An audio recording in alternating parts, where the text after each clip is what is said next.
So, ano ang ibig sabihin ng worship at praising sa Diyos? Ang worship at praising ay dalawang mahalagang konsepto sa pagsamba sa Diyos. Ang worship, ang pagsamba, sa Tagalog, number one ay, ang worship ay ang pagbibigay ng karangalan, paggalang at pag-ibig sa Diyos bilang Hari at Panginoon ng Panginoon. Ibig sabihin ng pagsamba ay pagbibigay ng karangalan, paggalang at pag-ibig sa Diyos bilang Hari at Panginoon ng lahat. Ibig sabihin, pag tayo po pala sumasamba sa Diyos, nagbibigay po pala tayo ng paggalang po sa Kanya. At hindi lang mga po paggalang sa Kanya, kundi nagbibigay rin po tayo ng pag-ibig sa Diyos at bilang Hari at Panginoon ng ating buhay. Yan po yung ibig sabihin po ng worship at pagsamba. And number 2, ito ay ang pagkilala sa Kanyang kapangyarihan, kabutihan, at pagmamahal sa Kanyang mga nilikha. Pag raw po tayo nag-worship at pag raw po tayo ay sumasamba sa ating Panginoong Diyos, ito ay nagpapakilala at nagpapakita ng kapangyarihan at kabutihan ng Diyos sa ating mga buhay. Doon pala ang dahilan kung bakit kailangan mag-worship ang isang tao sa Diyos, dahil nagpapakita po pala ito ng paggalang, pag-ibig, at pagkilala sa kapangyarihan ng Diyos at sa kabutihan ng Diyos na ginawa niya sa mga buhay po natin. And number 3, ang worship ay hindi lamang tungkol sa pag-awit o pagdarasal, kundi tungkol sa pagbibigay ng buong puso, buong isip, at buong kaluluwa sa Diyos. Ang worship ay hindi lamang po patungkol sa pag-awit. Hindi lamang po pala na umaawit po tayo sa Diyos. Hindi po pala. Ito po pala ay patungkol po pala sa pagbibigay natin ng buong puso na pag-awit, buong pag-iisip sa pag-awit. At hindi lamang po yun, pati yung buo po nating katauhan, maging ating kaluluwa, ay kailangan pong mag-worship sa ating Panginoong Diyos. Kaya ang worship po ay napakahalaga. At kailangan po, ang lahat po ng mga tao na nilikha po ng Diyos ay kailangan pong marunong umawit o sumamba sa ating Panginoong Diyos. At ano naman po yung praising? Ang praising ay pagpupuri sa Diyos. Ang praising ay ang pagbibigay ng pagpupuri at pagpapasalamat sa Diyos sa Kanyang mga gawa, kabutihan at pagmamahal. Ito ay ang pagkilala sa Kanyang mga katangian tulad ng Kanyang kapangyarihan, karunungan at pag-ibig. Ang praising ay maaaring gawin sa pamamagitan ng pag-awit, pagdarasal o pagbigkas ng mga salita ng pagpupuri. Kaya sabi nga po dito sa awit 100 verse 4, sinasabi, pumasok kayo sa Kanyang mga pintuan na may pagpapasalamat at sa Kanyang mga bulwagan na may pagpupuri. Kaya kailangan po ang lahat po ng mga taong nilikha po ng Diyos ay marunong pong mag-worship at mag-praising po ng mga papuri at pagsamba sa Panginoong Diyos. Kaya ang pagpapraising po at ang pagpupuri po sa Diyos ay nagbibigay po sa Diyos ng pagpapasalamat po sa Kanya. At doon sa lahat ng ginawa po niya, nakabutihan sa inyong mga buhay. Kaya pag kayo po ay nag-worship at nagpa-praising o maawit sa Panginoong Diyos, ito po pala ay nagpapakita at pagkakilala o nagpapakilala na ang Diyos po ay gumawa ng kabutihan sa ating mga buhay. Kaya kailangan, pag tayo po ay nasa church, pag tayo po ay umaawit ng papuri at pagsamba sa ating Panginoong Diyos, kailangan po ay meron po tayong mataimtim na pag-awit sa ating Panginoong Diyos. Dahil napakahalaga po pala na ang isang tao ay umaawit at nagpupuri sa Diyos. Dahil nagpapakilala po pala ito ng kapangyarihan ng Diyos at kabutihan ng Diyos. At hindi lamang po yun, Nagpapakita po ito ng pagpapasalamat sa ginawa ng Diyos sa ating mga buhay. Kaya sabi nga, pumasok kayo sa kanyang mga pintuan na may pagpapasalamat at sa kanyang mga bulwagan na may pagpupuri. Saan po yun? Dito po sa church. Na kailangan sa bawat pag-worship po natin, pag-praising po natin, may sincerity po tayong magpuri na may katotohanan na pagpuri po sa ating Panginoong Diyos. Kaya sa madaling salita, ang worship ay ang pagbibigay ng karangalan at paggalang sa Diyos, samantalang ang praising ay ang pagbibigay ng pagpupuri at pasasalamat sa Kanya. Ang dalawang ito ay magkaugnay at hindi maaaring paghiwalayin sa pagsamba sa Diyos. Yung praising and worship pala, o yung worship and praising po pala, ay hindi po dapat ito paghiwalayin. Dapat lagi po siyang magkasama. Kaya pag ang isang tao o dito sa church ay kailangan merong pagsamba, pagpupuri, katulad ng worship and praising. Lagi po siya magkasama dahil sabi po rito, sa madaling salita, ang worship ay ang pagbibigay ng karangalan at paggalang sa Diyos. Samantala, ang praising ay ang pagbibigay ng pagpupuri at pasasalamat sa Kanya. Ang dalawang ito ay magkaugnay at hindi maaaring paghiwalayin o maghiwalay sa pagsamba sa Diyos. Kaya nga po, napakahalaga po na tinatopic po natin ngayon. Na ngayon nalaman niyo na po yung kahalagahan ng pag-worship at pag-praising sa ating Panginoong Diyos. Kailangan meron po para tayong sincerity na pagsamba at pag-awit sa ating Panginoong Diyos. Kaya, pag-araw po ng Sunday, pag tayo po nag-worship at nag-praising, kailangan naroon po yung concentration sa pagpupuri po sa Diyos. Dahil, ang Diyos po pala ay nalulugod po sa mga taong sumasamba sa Kanya. At ito po yung ayaw po ni Satan. Ayaw po ni Satan na merong mag-worship sa Diyos, merong mag-praising sa Diyos. Ayaw po niya yun. Kaya nga, bakit ayaw ni Satanas na mag-worship at mag-praising ang tao sa Diyos? Ito po siya. Si Satanas ay ayaw na mag-worship at mag-praising ang tao sa Diyos dahil sa mga sumusunod na dahilan. Ulitin ko, si Satanas ay ayaw na mag-worship at mag-praising ang tao sa Diyos dahil sa mga sumusunod na dahilan. Number 1, kawalan ng kapangyarihan. Si Satanas ay nais na makakuha ng kapangyarihan at control sa mga tao. Kapag ang mga tao ay nagwo-worship at nagpo-praising sa Diyos, si Satanas ay nawawala ng kapangyarihan sa kanila. Nanawaan nyo? Kung bakit ayaw ni Satanas na ang tao ay nagwo-worship at nagpo-praising sa Diyos. Bakit? Dahil nawawalan siya ng kapangyarihan sa tao. Hello? Kaya napakahalaga po ng turo pong ito. Para malalaman po ng tao yung kahalaga ng worship and praising sa Diyos. At ayaw po pala ni Satanas na ang mga tao ay magpuri at sumamba sa Diyos. Bakit? Dahil ito po pala isang sekreto na kapag ang tao ay nagpupuri o sumasamba sa Diyos o kumakanta ng mga awiting mga Diyos, si Satanas po ay nawawalan ng kapangyarihan sa taong na umaawit. Bakit nga po? Dahil yung mga nabanggit, pag nag-worship po ang isang tao, ay nagpupuri po ito sa kabutihan at kapangyarihan ng Panginoong Diyos, lalo na doon sa mga taong tumatangkilik sa Diyos. Kaya ayaw ni Satanas na merong mga taong nag-worship o nagpe-praising sa Diyos.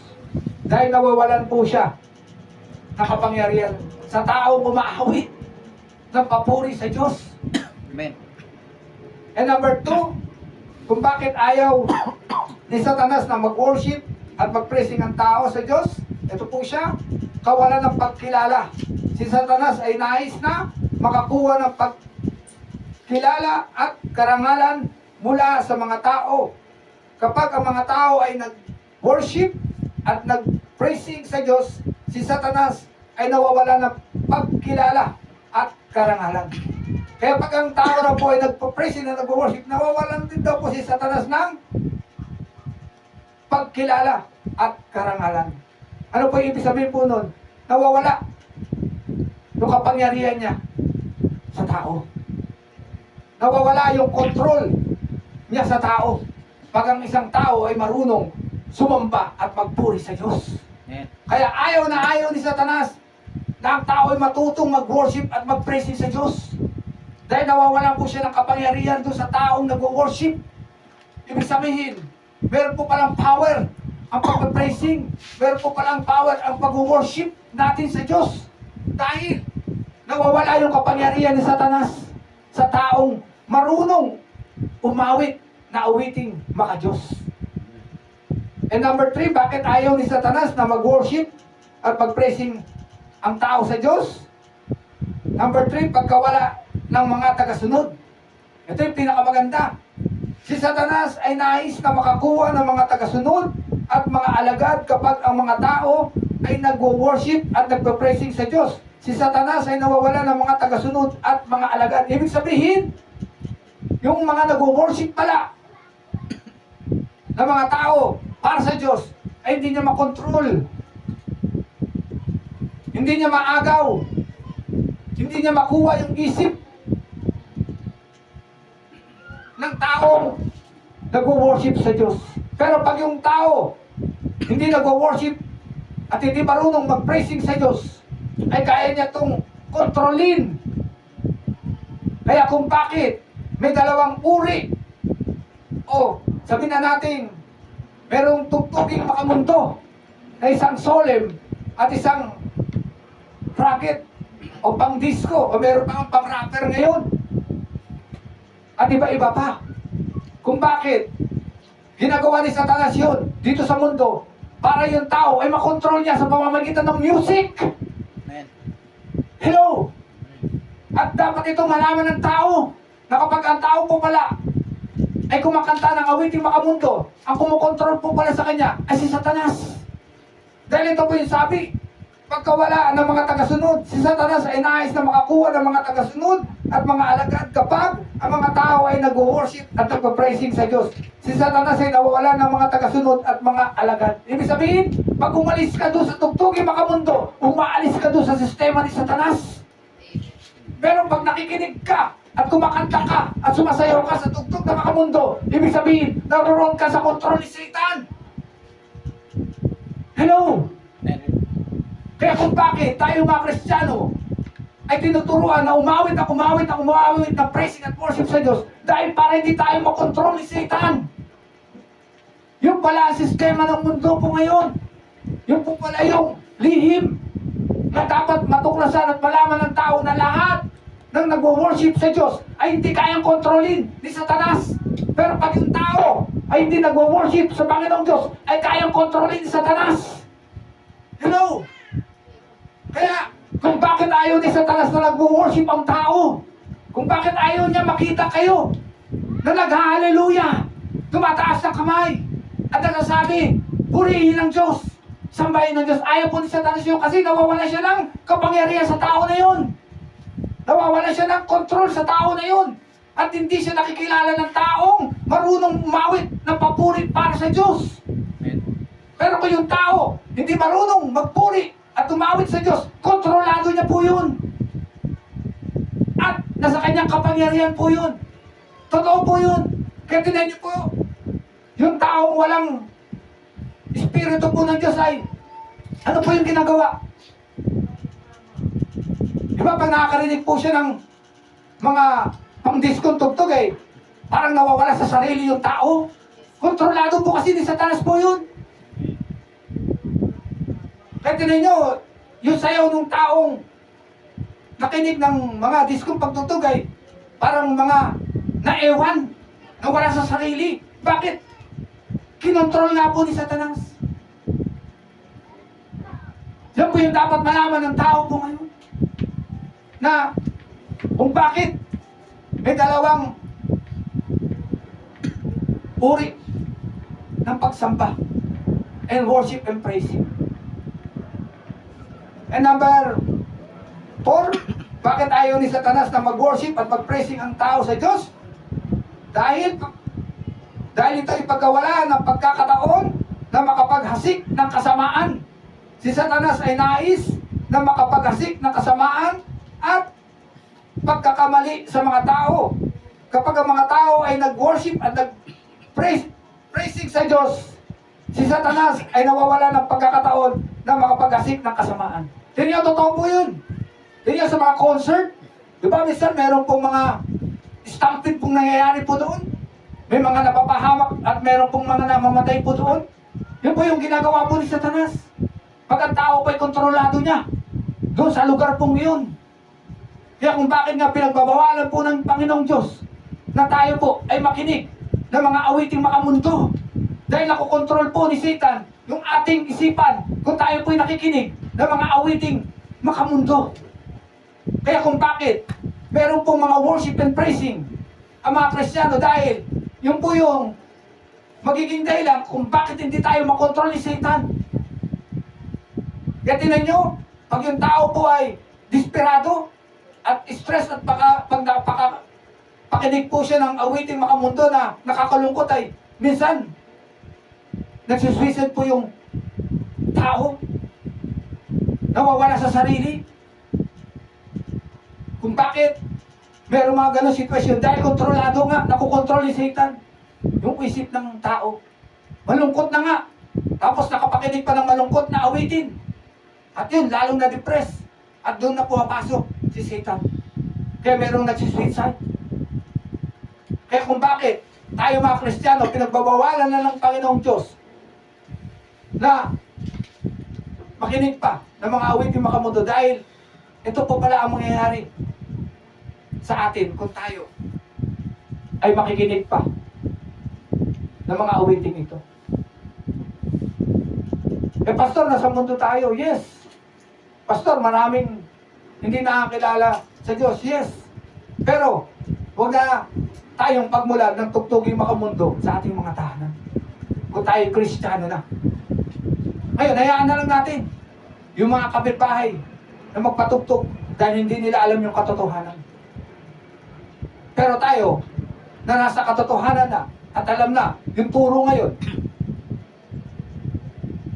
hindi na dapat tayo makinig ng awiting makamundo. Hello? Amen. Kaya, maganda po yung nagtuturo ng tama. At maganda po ang nagtuturo ng katotohanan.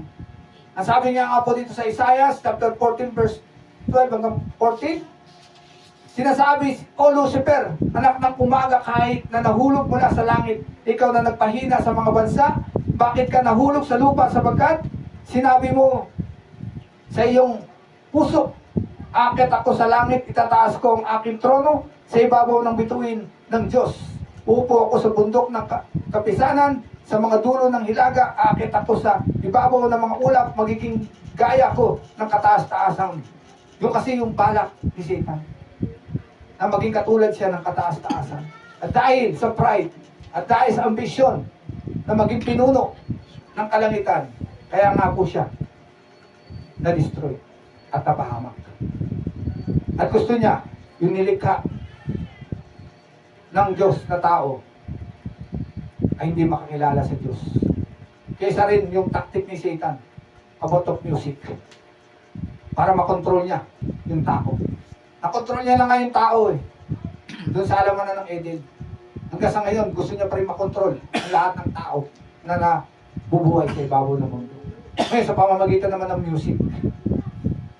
Kaya tinuturo po ito dahil para po tayo hindi malinlang ni Satan. Marami na pong nalinlang. Marami na pong nadaya. Kaya nga po, inalaw ng Lord po na maituro po ito ngayon.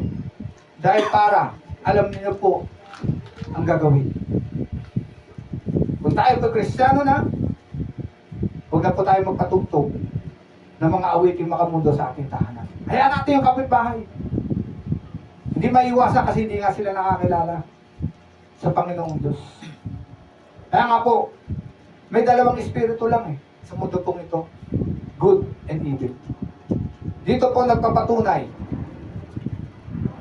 kung paano ninyo makikilala ang isang tao kung siya po ay nasa Diyos o kung siya ay nasa Kristo o wala sa Diyos o wala kay Kristo.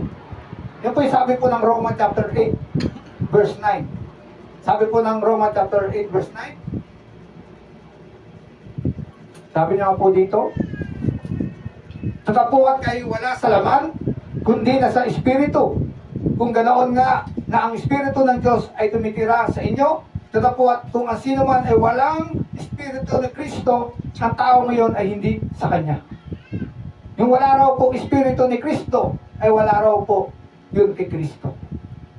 Kaya ibig sabihin, kung yung tao pong nagpapatugtog ng makamundong awitin, at hindi niya alam na yung pagpapatugtog niya pala ay natutuwa si Satan, ibig sabihin po nun, sabi po ng Word of God, pag wala raw po yung Espiritu ni Kristo sa taong yun, hindi raw po siya kay Kristo.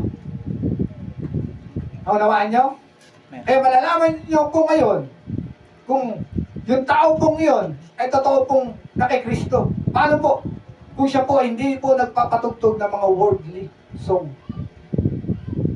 Dahil maliwanag kung bakit ayaw ni Satanas na mga tao ay matutong mag-worship at magpuri sa Diyos. Kaya tinuturuan niya yung tao na kumanta ng mga worldly song.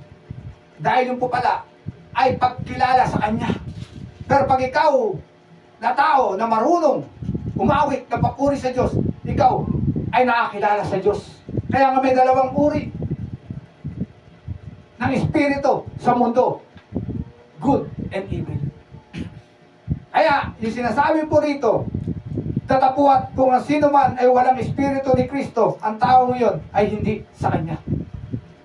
Kaya dito, ang katotohanan na hindi na kayo maliligaw at masasabi nyo na ang taong ito ay wala o wala si Kristo sa Kanya, dahil doon lamang po malalaman ninyo ang lahat na nagpapatugtog ng worldly song ay wala ang Espiritu ni Kristo.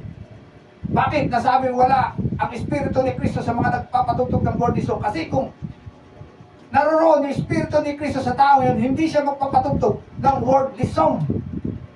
Ang dapat pinapatugtog ng tao na mayroong Espiritu ni Kristo ay mga worship and praising na sa Diyos. Ngayon, malalaman niyo po ngayon kung ano yung tao na yun. Siya ba'y kay Kristo? Siya ba'y sa Diyos? O siya ba'y nasa demonyo? O siya ba'y nakay Satan? O nakay Satanas? Masakit man, pero kailangan malaman ang katotohanan. Hello?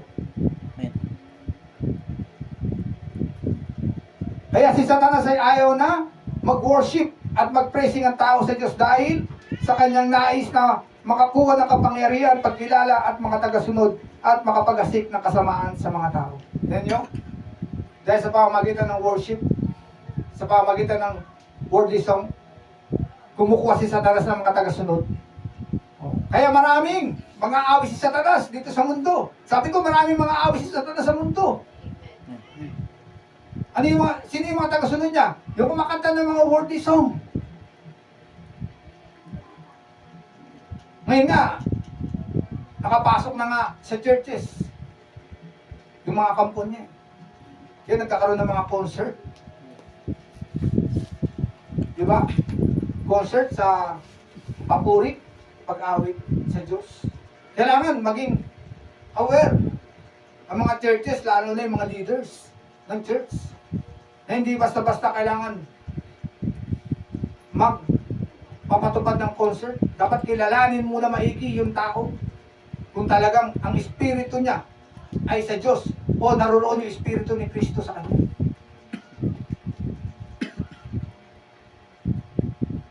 Kaya nga po, maganda pong itinuturo yung katotohanan. Kaya sabi nga sa John 8:32, ang katotohanan na magpapalaya sa inyo.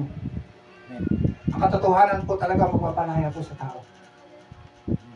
Hindi po pala biro, mag-isa awitin, Kailangan meron kang paninindigan. Hindi lamang po pala sa pagbabasa ng Word of God ka merong alam. Kailangan meron ka rin po palang mga alam sa mga ganitong bagay para hindi ka malinlang ni Satan. Kaya ayaw nga ni Satan na nagwo-worship ang tao. Tingnan nyo, naranasan nyo ba nung kaati nyo pa lang sa church, kaumpisa nyo pa lang pong maging Kristiyano kaumpisa nyo lang mag-hallelujah na mag-hallelujah di ba? Pag uwi nyo sa tahanan ano pong mapapala mo dyan? Hallelujah ka ng hallelujah, samba ka ng samba sa Diyos. Ano pong nakukuha nyo dyan? Para kayong mga ewan dyan. Yun yung mga daya ni Satan. Gumagamit po siya ng tao para i-distract tayo. O i-distract kayo na huwag magpatuloy sa pagsamba o sa pag-awit sa Diyos. Kaya marami nga pong tumalikod dahil sa mga ganong pag-uusig. Kaya dahil alam na po natin po ito, hindi na po tayo matitigan. At naniniwala ako sa araw po ng linggo, ang pagsamba niyo at pagpupuri niyo po sa Diyos ay galing na po sa puso po. Dahil ang pagsamba po pala sa Diyos ay nagpaparangal sa Diyos at pagkilala sa kanyang kabutihan, kapangyarihan at kadakilaan, lalo na doon sa paggawa niya ng kabutihan sa ating mga buhay.